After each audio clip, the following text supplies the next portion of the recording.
Welcome to the Register's Report. My name is John Buckley. I'm the Register of Deeds of Plymouth County, and this show is about Plymouth County real estate. We're going to be reporting on the numbers for the month of September, the show being taped in October.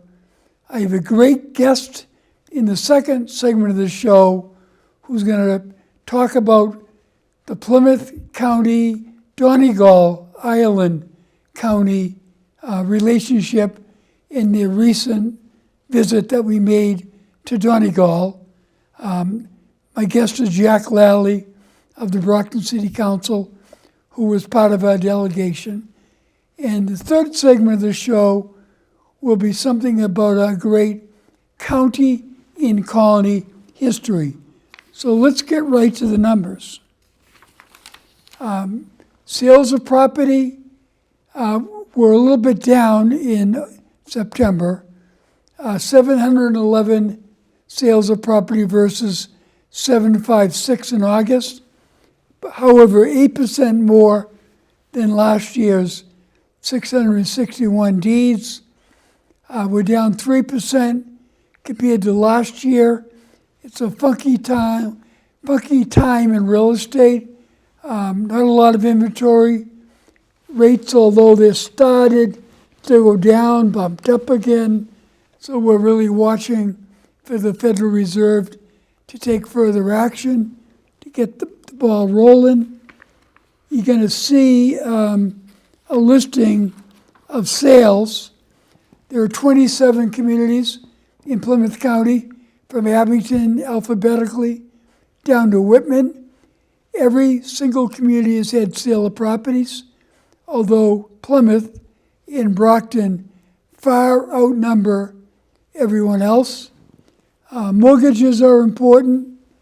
We're not really seeing a huge amount of refinancing yet because the rates haven't made it that far down, but there were 1,241 mortgages recorded in September, less than the 1,264 in August.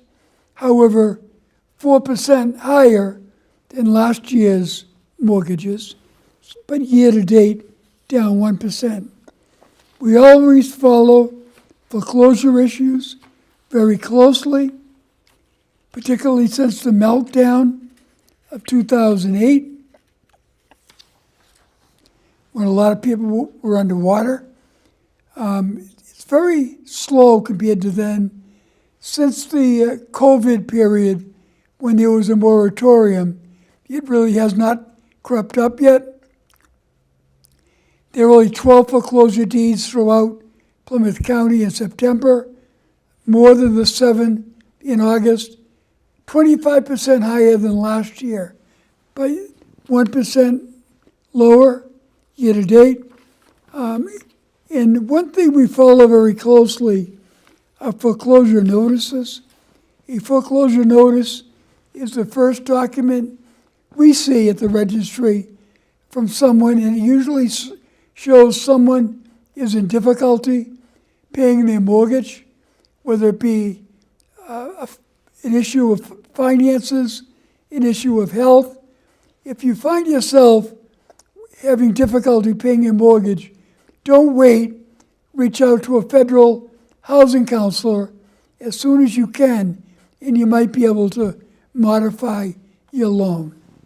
You'll see a listing of all the foreclosure deeds and notices of every one of our 27 communities.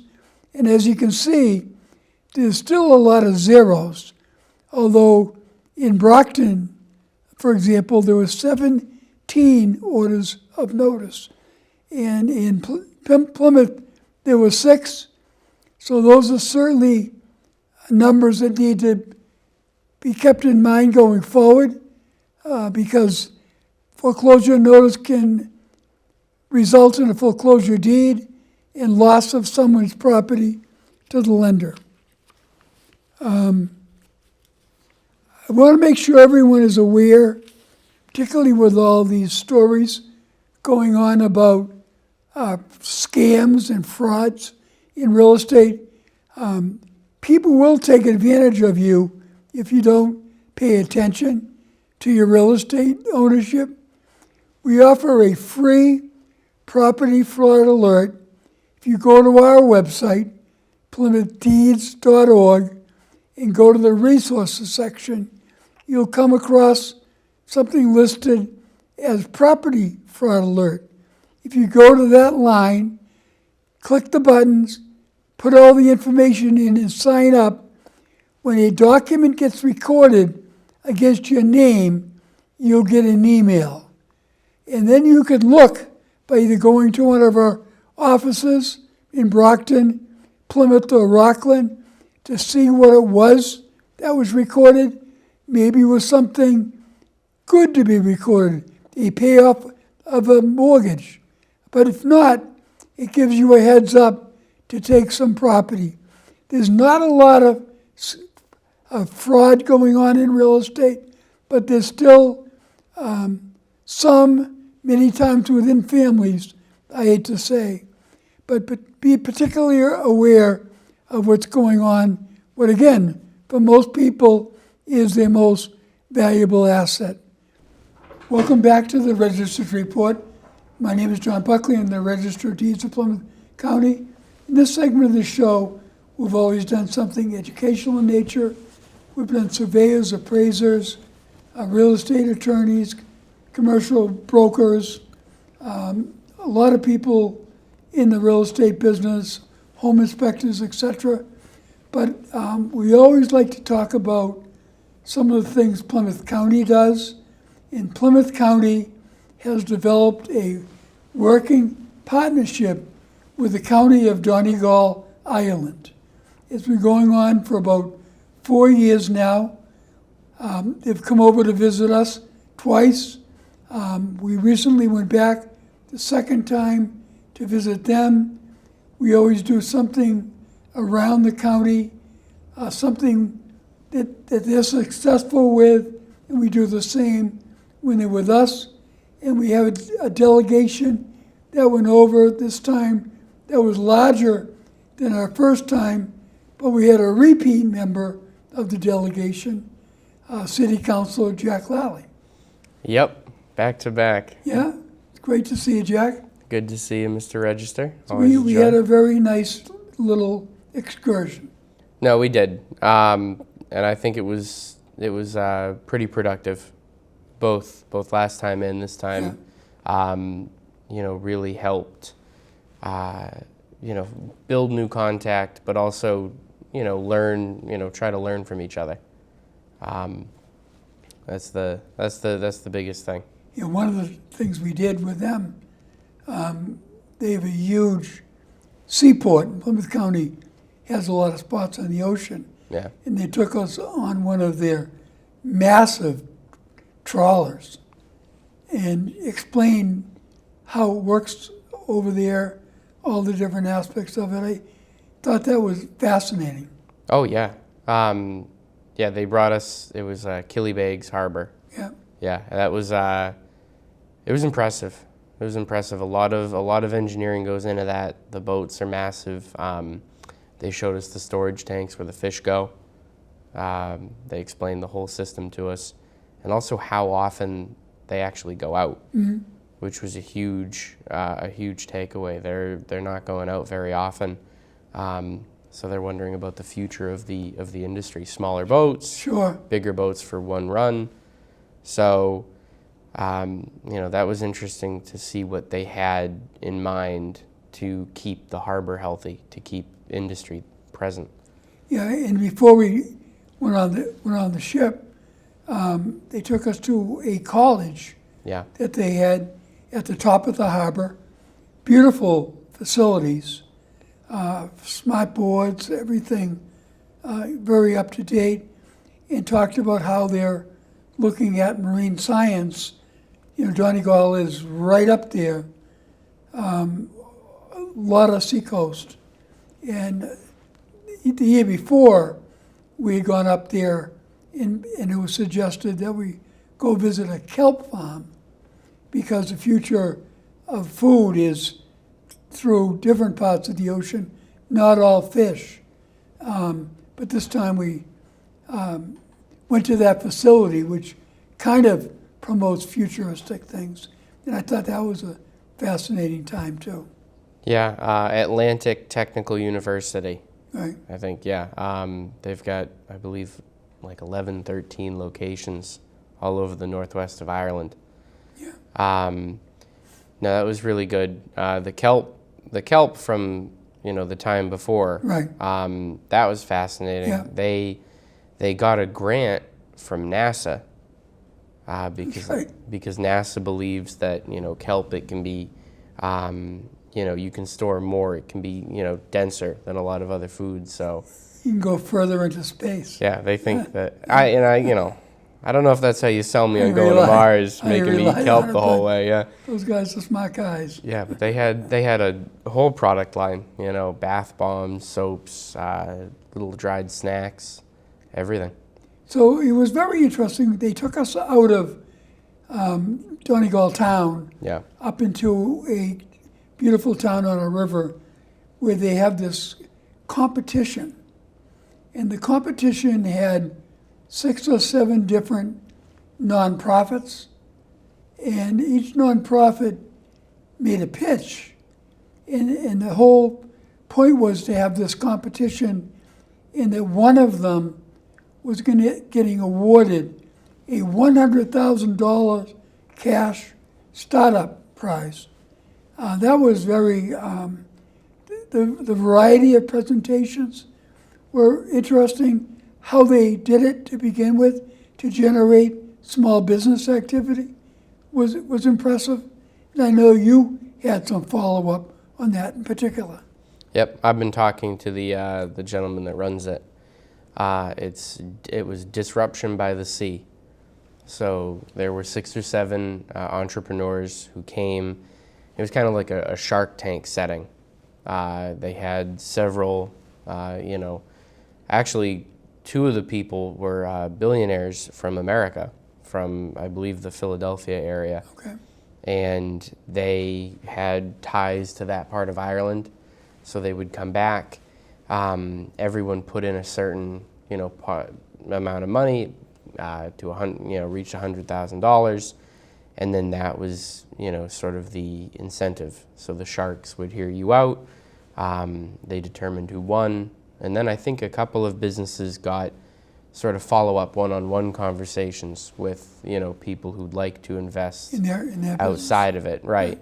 But there were quite a range of offers, from satellite terrain mapping, people helping with trademarks and licensing, even somebody who had a whole sort of education program that they were selling for, I think, people with special needs. Right, that was a social part of it, right. Yeah, they sold to. I thought you made a interest in that part of it. Oh, the whole project was fascinating. Yeah. And I think that, so I had some talks with them. We're hoping to have some of the entrepreneurs and the people who run the organization come to Brockton in November. And then I know there's a larger county-wide trip similar to the one we took, where the county of Donegal is coming here. Yeah. And they're going to be coming in the spring. They're going to come to Brockton. And, we talked a lot about, a bunch of ocean-facing business, Yeah. which is obviously huge for Plymouth County, but, Right. Brockton doesn't Little- have any little- oceanfront. little less. So, yeah, what we're trying to do from the city side is catch a lot of the, the behind the scenes, the back end parts of the project. So the manufacturing, the processing, and that's what we're trying to get a hold of. But Disrupt by the Sea was the event of the program. I think it's probably on YouTube if, folks at home want to check it out. But it was a local Shark Tank to advance local business. And yeah, we've had some talks about, doing a Brockton-based spin-off. Yeah, and just going around Donegal, I mean, Yeah. the whole area is so beautiful, countryside. And then we also, through the Donegal County Council, were invited to the Tip O'Neill ceremonies. Yeah. No, those were pretty great. Yeah, Tip O'Neill had relatives from Donegal, and every year they award people, American citizens, who have played a part in following up on their connections to Donegal and to help the county. Right. And I was fortunate, one of my friends from high school was one of the awardees, so that was pretty interesting. But it was very, interesting to see how they promote their county in different ways and honoring people in different ways and trying to keep their county moving forward. Donegal is known as the forgotten county, but they do a very well-organized job. Yeah. Very, I've found that their system is very robust, very aggressive in terms of advertising, promoting, making sure they stay out there, and they're very aggressive in forging or keeping intact relationships that they have with members of the sort of Irish diaspora. And that was, I think, one of the actual titles they had, like Right. employees in the county who are basically, who work in terms of tracking and basically tapping the diaspora. And we also had the experience of visiting some of their manufacturing facilities. Hannah Hats is a very well-known place, and other businesses, particularly in the town of Donegal. And if people don't realize about the town of Donegal, there's a huge castle centered in the center, home of the O'Donnell clan, of which we have many friends, O'Donnells. And quite frankly, when we promote Plymouth County history, Plymouth colony history in the 1620s, with them you're going back to the 13th century. They got a little more work to do. Puts it in perspective. Oh yeah. Oh, our city assessor's John O'Donnell. Yes. We'll have to send him over and see what Yes. see what he'd value the castle Yeah. at. Yeah, there's more than one Yeah. O'Donnell pub. Oh yeah. Oh yeah. No, it's a beautiful town. So I know you're looking for a future event here in Brockton, and you're working with the county council on that. And that would be a great extension of what we've been doing. Yep. So I've had some communication with the Disrupt by the Sea folks, and then in the spring we'll have the whole county or the whole delegation, and they're going to spend a couple of days here in the city and bring them to a couple of basically sort of the range of what we're doing economically, what we're past, present, and future, and hopefully put some sort of event together to host them, welcome them. I talked briefly about it with some of my colleagues, and Great. maybe use like the Fuller Craft Museum. Sure. It'll be the spring, weather will be nice. It'll be it'll back up onto that open spot there with the lake. Yeah. So just a nice opportunity to have an event for the public to come and meet these people and interact. Invite businesses, invite people that can have a good back and forth.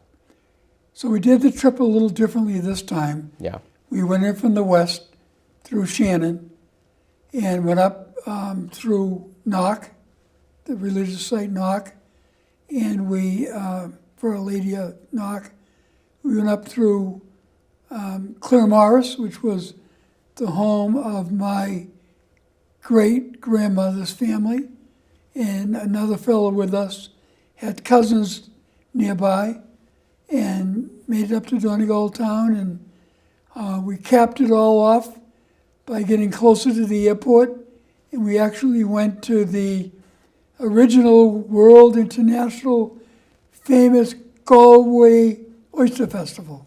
Oh yeah, what an international crowd too. Right. Yeah. The island knows how to celebrate their playtime as well as our work time. And I have to mention for the cynics out there, we picked up our own bills. Yeah, No public funding involved. not a taxpayer dollar was harmed in the making of this delegation. Not that we have to do that, but it's always Well, nice. it's good to do. You know, it is, because it's not like it's not like it was misery. Yeah, You know. yeah. Well, again, thanks for coming on. It's always great to see you, Jack. Thank you, Mr. Register. Yeah. So I want to thank Jack Lally for the great job he did. The holidays for the month are what we talk about in this segment of the show. Rosh Hashanah was the 1st, National Coaches Day the 6th, Columbus Indigenous People Day on the 14th, National Pasta Day on the 17th, and Halloween coming up on the 31st. But we're going to talk a little bit about some of our famous Plymouth County records. We're in the middle of a great kickoff to the World Series as this show is taped, and we have some great famous baseball players who lived in Plymouth County. Many people know Billy McGonigal. Billy McGonigal lived in Brockton. He played amateur baseball. He was a son of Irish immigrants. He was a pioneer in the development of professional baseball. He was a former shoe worker and played baseball, but had his skull fractured by a pitch. Ended up being a manager. But before that, he was a catcher. And as the ball got tighter and tighter, it really hurt catchers to catch them because there were no gloves at the time. So Billy McGonigal took bricklayer's gloves to deaden the impact of the ball, and that led to the invention of the catcher's mitt. I did mention he was injured, having his skull fractured. He became a manager. He went on to become a manager of the Brooklyn Bridegrooms, Brooklyn, New York, and they were all getting married that year. That's why they had the name Brooklyn Bridegrooms. So the Brooklyn Bridegrooms became the Brooklyn Dodgers.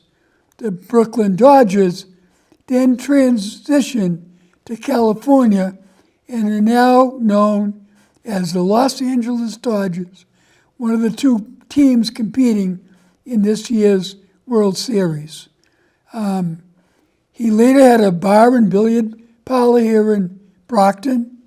The McGonigal family is very well recognized by the Dodger outfit. In 1990, when the Dodgers were competing in the 100th anniversary of the celebration of manager McGonigal, leading them to back-to-back championships from the American Association to the National League. So 100 years after their first National League title, the McGonigal family were invited to go to Los Angeles to celebrate that event. It's a great story. And if you're ever near City Hall, there's a great monument honoring him right outside of City Hall. Another great baseball player from Plymouth County was Mickey Cochran. He's the only person who grew up in Plymouth County that made it into Cooperstown, Baseball's Hall of Fame. Hopefully there'll be others in the future. But he was born in Bridgewater in 1903, went on to Boston University. He led it in 5 sports: baseball, football, basketball, hockey, and boxing. You wonder how he had all the time to go to school. but he was the greatest catcher of his era.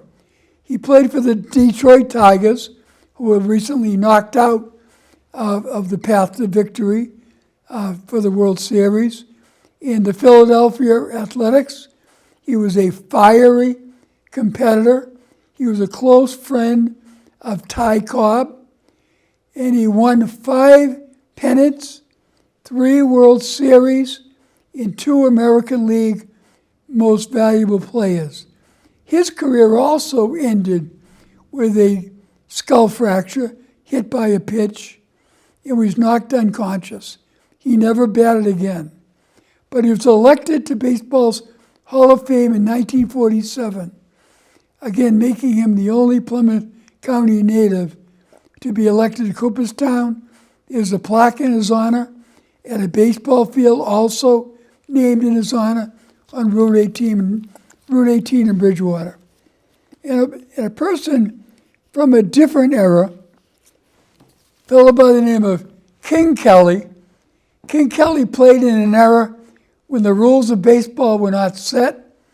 He was born in New York, again the son of Irish immigrants, orphaned at 13, worked at a textile mill and started playing amateur baseball. He signed with teams in Cincinnati Reds, in Cincinnati, Chicago, and he played with the Boston Bean Eaters. But he was a very colorful player, and the rules were looser. Then you could actually run from second base to home plate without touching third, and he became such a well-known player, they even had songs named after him. So later, when he was playing with the Boston Bean Eaters, he was so successful that the people in the town of Hingham bought him a home so he'd live in the town of Hingham. So he was posthumously, after his death, elected into baseball's Hall of Fame in 1945. So if you ever go to Cooperstown, you're going to see King Kelly's plaque, Mickey Cochran's plaque, and unfortunately Billy McGonigal is not recognized in Cooperstown. So last but not least, we have one of our Plymouth Colony records. Since the Plymouth 400, the 400th anniversary of Plymouth Colony, we have promoted some of our Plymouth Colony record. Plymouth Colony was founded upon the arrival of the Mayflower in 1620, and up until 1685, it was run by the Plymouth Colony Court. And many famous things happened through the Plymouth County Court, one of which was a jury award on a murder conviction for a gentleman who killed 3 Native Americans. He was Native American himself, but the real interesting thing was the jury contained both English and Native Americans on the jury, and they sentenced him to be taken from the place of his jail, the prison, to the hanging place, where he was hanged by his neck until dead, and then buried. The third person in that group was not hanged, but he actually survived for another month, but he was then shot to death. So punishments were very strong in those days, and juries of both Native Americans and English meted out strong punishment.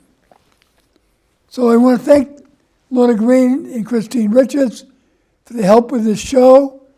Michelle Hepsey does a great job putting this show together, and we'll see you next month, and we'll know who won the World Series by the time next month.